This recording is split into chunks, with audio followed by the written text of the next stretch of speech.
There's different ways that we mark reward or success or whatever, but fulfillment is something very, very different, I think.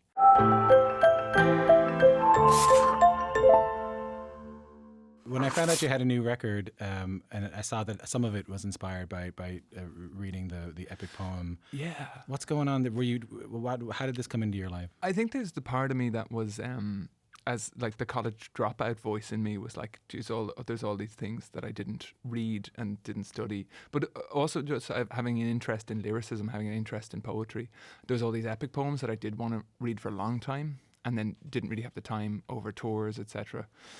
So when I came off the road and then the pandemic began, I had all of these books that I kind of wanted to dip into. Some of it was like was Homer or Ovid, some kind of Greek poetry.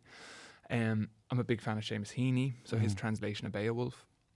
But Dante's Inferno was something I was always interested in, and just anytime I'd read a passage, I always just wanted to get closer to what was being said in that and what that story was about. I think what resonated in the first few months, so it was like March, April, May, I was kind of taking slow mornings, like dipping in and out of that.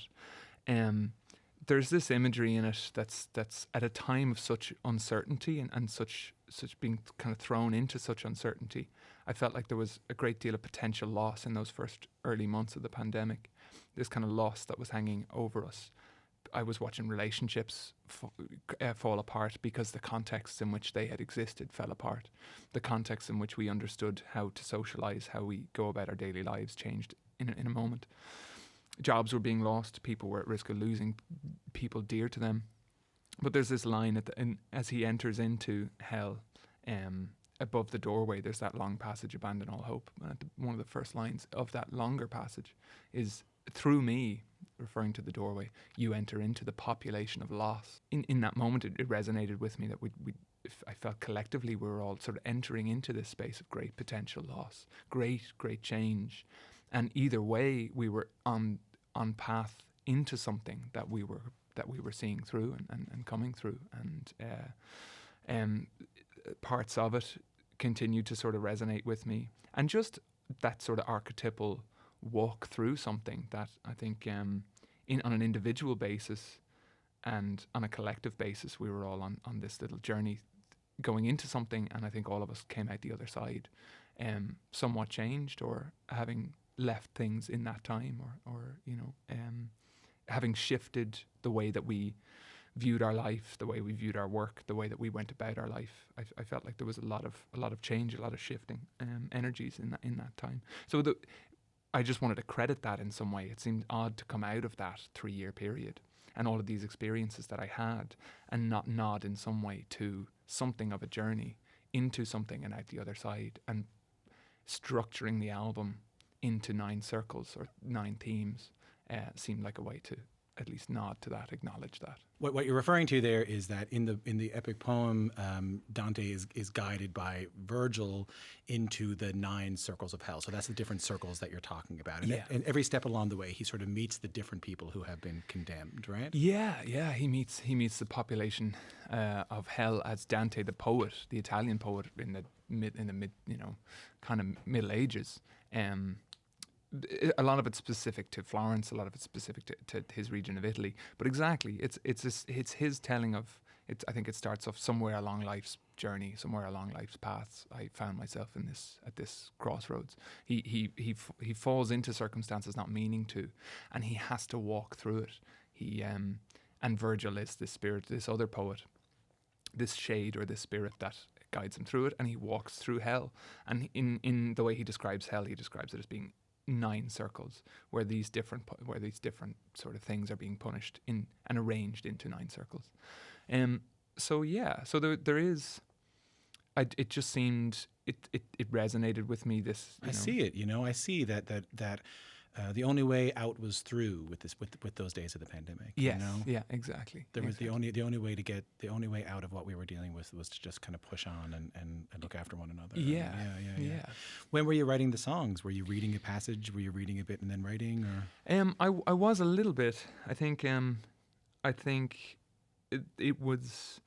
There was songs that were written that were before that influence sort of crept its way into me.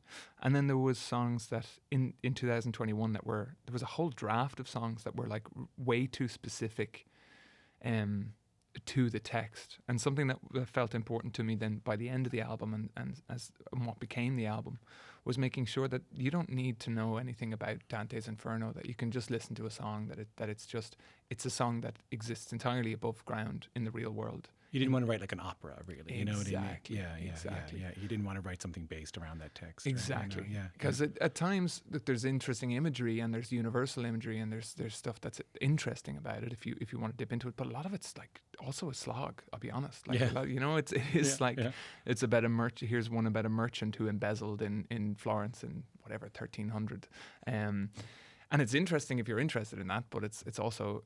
It doesn't make for good listening. You know what I mean? Well, let's play a song so we can talk about sort of like the personal and the universal, or like the textural and the universal. Take a listen to this. No, I know my heart's a break. I tell him put me back in it. And I would do it again. I make fun of you for a minute. And I go through it again. So that's the song Francesca from Hozier's record Unearth. Hozier's in the studio with me right now. So let's do that. Let's do the text first, and then we'll do the universal part of it. Not to feel like you're on a quiz show here. Yeah, for sure. So text-wise, this is someone, Francesca and Paolo. Yeah, Paolo. Yeah, is someone who Dante meets on the way. It is, and they're real historical figures that are based in fact. They did exist, and Dante knew of them from his time in Florence, or from his kind of community in Florence. So Francesca de Rimini is this daughter of a kind of like a nobleman or like a person of note in Florence, and she was sort of offered in a kind of political or a marriage of interest to a much older man when she was a child, when she was maybe I think 12 or in her very very young teens. What we would consider nowadays a child marriage. Mm-hmm. And she ended up to a much older man who was quite unwell, and she ended up falling in love with his brother who was younger, and they had a love affair. And when the husband found out, he murdered them both. Murdered them both together. And so Dante, on one hand, laments and sort of weeps over that love could bring them to this one death, as he describes it, and put them in hell. But at the same time, Dante also makes the decision that he decides to immortalize these two characters as members of the population of hell, that they're there together. So there's this. They're there together. They are there together, yeah. So he describes them as being, and it's as a hurricane. So something I wanted to capture in this song is this sort of feeling of this hurricane at the end. There's this big sort of climactic ending to that song, to Francesca. But he describes that he comes across, one of the first things he sees is this, what he calls these people oppressed by dark air, or oppressed by black air. They're trapped in a hurricane and they're tossed around the caverns of hell forever for having been swept off their feet in real life. So he sees in this hurricane, he recognizes Cleopatra, he recognizes Tristan and Isolde, he sees all of these lovers from history and their crime of passion, their crime of lust having brought them here. So they engaged in some carnal act that brought them to hell. So then the intention, so that's the text. Yeah. And then there's also, I think when you approach something like this, something that's written in the Middle Ages by a sort of a fundamentalist Catholic mind, of the Middle Ages, it's also walking this sort of fine ground between, okay, well, what does this mean to me, or how do I? So it's trying to. And what does it mean to you? Well, I think part of the intention is also to ameliorate, sort of ameliorate their conditions a little bit, and have the characters who are kind of crying in this scene. Paolo doesn't speak in the scene; he's silent. He's just weeping the whole time. So I think the intention is to turn those tears into tears of joy, and to remove the element of punishment from this, and say, well, this is no punishment whatsoever. I would make that decision time and time again, and to kind of not undermine, but just approach with my own sensibilities that scene and try to take the sting out of it, take the because there is the fictional Francesca and there's the real Francesca who was sold in a child marriage and murdered for this kind of one act of freedom that she took for herself. But then there's also you. Then there's also you taking your own experiences and your own love and your everything like that, and then putting yourself into them. That's the third version of that. You know, you're putting yourself into it. And I'm assuming that, again, the song that you wrote is not. Here is this. You're not the bard at the beginning of Robin Hood. Yeah. Let me tell you a tale. Let me tell you a tale. You know, you're not singing a ballad here. Yeah. You're obviously putting your own experiences into this as well, aren't you? You know. Yeah, and it was a song that I wrote for somebody who was going through a difficult time, and so there is that, and I think that the specifics of it and the ins and outs and the details, I probably won't go into. Yes, I wouldn't expect you to be honest. Okay, you know? okay. Yeah, for God's sake, you know.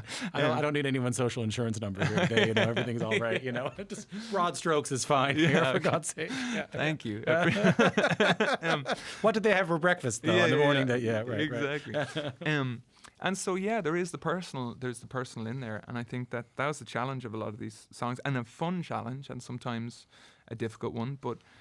Having that the song exists in the everyday of my life or reflects my experience, but then and so walks above ground, some with me, so to speak, but then has a life below ground and references the fictional and references the mythological, and I tried to do that with some of these songs. It sounds like you were trying to challenge yourself with your songwriting this time around. Yeah, for sure. I think it's always I'm always trying to a little bit, at least to some degree.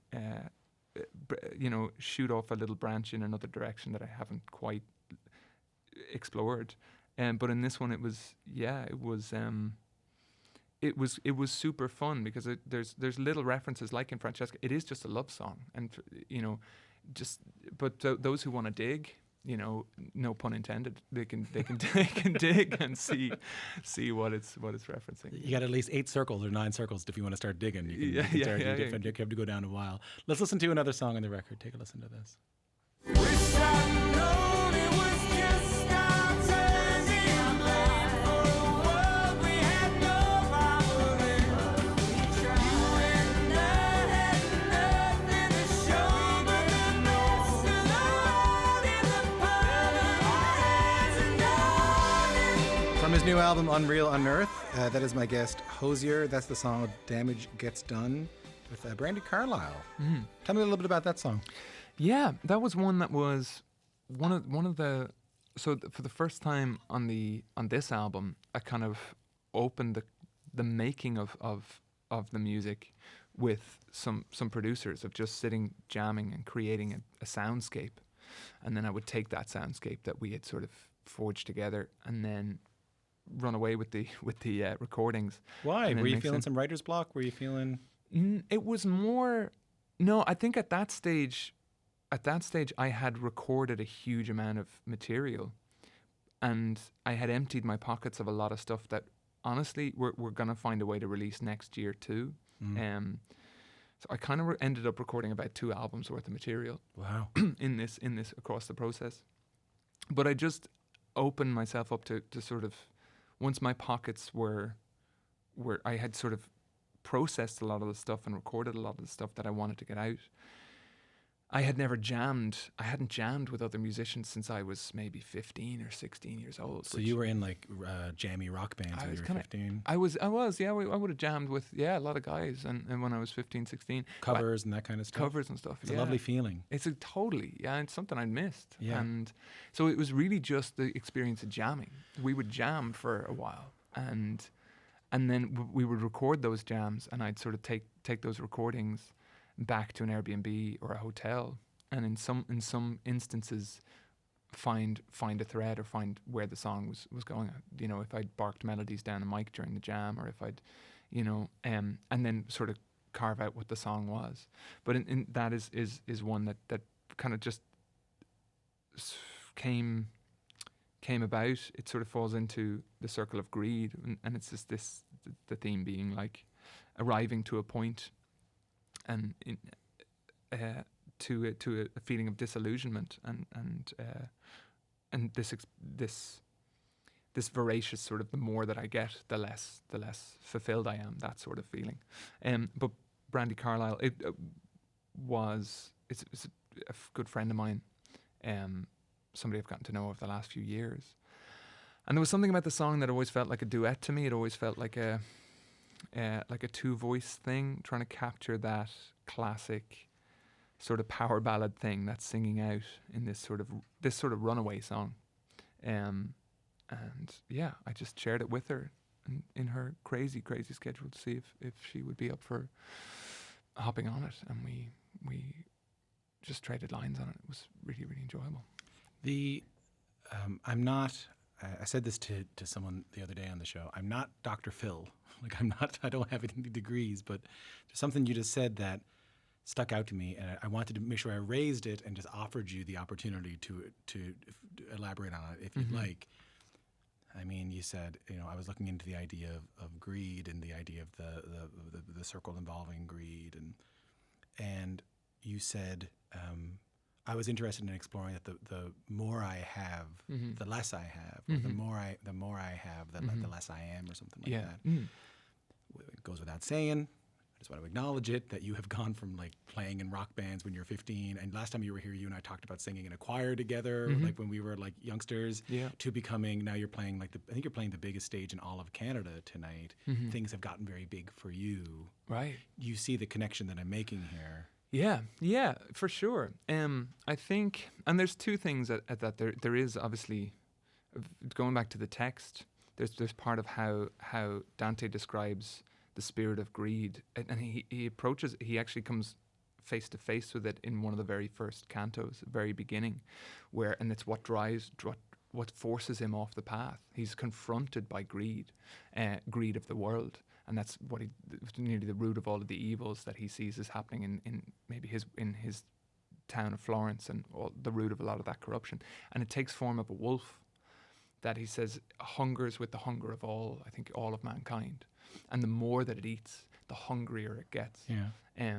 So there's that, but there is also in the personal, you are contended with when you arrive to any point of what you thought would be your place of fulfillment. You being a big music star, or me being a music star, I just mean one. When one arrives to any place. But I have contended also with, of course, with the question of, well, where does the fulfillment come from? Because if it's not from like anything, if you arrive to a point where, yes, people can tell you, hey, good job on that, that's a good song, or your work is meaningful or valuable or whatever.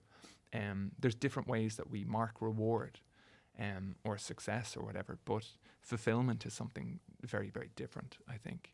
And I have contended with that for sure. Yeah, me too. I think everybody does, and you find your own peace, and it's tricky because you follow a picture in your mind, you follow an image of what that place will look like, and then you arrive there and you find the picture suits, but there's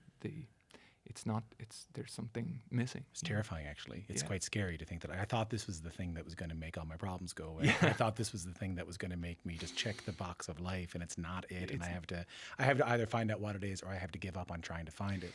Yes, yeah, and you realign. You have to realign a lot of things and reconsider a lot of things, and it's a good question to be. It's a good question to confront, because there's people out there who never confront it. You know what I mean? Who just keep chasing, and will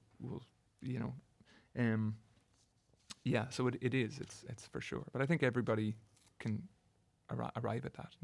I'm sure you have found some fulfillment in what some of your music has meant to other people.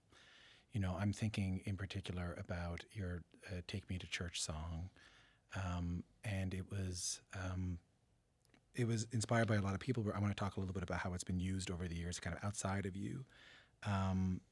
It's this video of a 16-year-old Iranian blogger, Serena Esmaizadeh, her singing your song "Take Me to Church." And that video of her singing it went viral shortly after she was killed during a protest in Iran. She had been demonstrating against another killing of a young woman, where Amnesty International said that she was beaten by Iranian security forces. Yeah, I'm not even sure if you want to hear the song or if I should play it for you. I wouldn't, I wouldn't protest that you do, or I think it's really important that her voice is heard. Well, can we do it? Yeah, please, absolutely, yeah. Take me to church tomorrow. Let me go and get the shine of your light. I'll take you my sins and you can call me your name. I'll believe that let's get like the God. Let me give you my life. Take me to church tomorrow. So, geez, Andrew, I don't know what to ask. What goes through your head with all of them? Yeah, I think I'm confronted by a lot of things, and when it's a year ago since her murder, I was confronted with a lot of things. But first of all, was just how easy it was for me to write that song, and sing that song, and have no understanding of. And I, from my place of the world, my place in the world, my generation, the generation that I was born into, in the time that I was, the license that I had to write it and sing it in the time that I and place that I existed in when I wrote it, and will never have, and do not have now, may never, most likely will never understand the bravery and the courage that it takes to be in Serena's place in the world, or to live her life, and to engage in a peaceful protest for what she engaged in. The simple right to wear her hair, display her hair in a public place, and such a thing. She paid the ultimate price for that. So I don't think any of us in our part of the world will understand what that's like, what courage you have to mount to do that. And so for me, the singing of that song, there's such a huge distance between what I was responding to, and in some ways, railing against in the conceptual, and then what she was fighting for in the actual. I know what you mean now. You wrote this, I think, by yourself in the basement or something like that. Yeah, I was at home. I was in my family home. Yeah, in the attic. Yeah. And the things that you were singing about were conceptual. They were. Yeah, I'll never be at risk of losing my life. Yeah. For protesting against theocratic, the legacy of theocratic rule, or the matrix of thought of theocracy. And yes, the church has a legacy in the institutionalized Roman Catholic Church has a deeply harmful legacy that has cost lives in Ireland, cost the lives of many children, many babies, destroyed lives through its legacy of abuse, etc. But the bravery and the courage of in Serena's context, that it takes, it's very, very different. What's on the line in her act of protest is very, very different. So it's. You sound quite honored. And leveled and sort of humbled in a way that's again, I'll never have to experience. I am honored, but I'll never have to experience. I will never be put in a position where I'm at risk of losing what Serena lost. Yeah. In pushing back against a theocratic force like that. That is backed up by the promise of violence. But overall, it's amazing to see what's happened to that song. And I'm not talking about numbers. I'm not talking about streaming numbers. I'm talking about you have folks protesting in Russia listening to that song and singing that song. You have folks who are fighting for LGBTQ plus rights in America singing that song. You do, as you mentioned appropriately, you have victims of clergy abuse in Canada singing that song.